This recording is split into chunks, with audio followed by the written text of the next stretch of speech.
Hello guys, আমরা এই রাস্তা দিয়ে যাচ্ছিলাম। তো এই রাস্তা দিয়ে কেমন একটা যেন ভয় ভয় লাগছে আমার। তো এখানে প্রচুর পরিমাণে ইট পড়েছিল।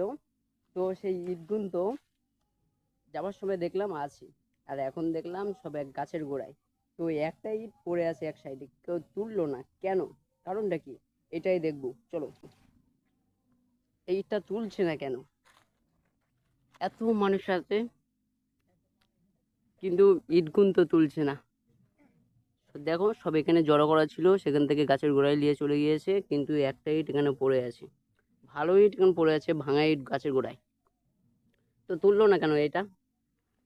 সমস্যাটা কি এখানে? কিন্তু গাইস, সত্যি কথা বলতে কি, এই ইটটা তুলিনি, আমি বুঝতে পেরেছি এই ইটটা তলায় গু আছে। তো গাইস, সেই গুটা অন্য কারণ না, সেটা আমারই ছিল। আর ইটটা আমিই চাপা দিয়েছিলাম, অন্য কেউ না।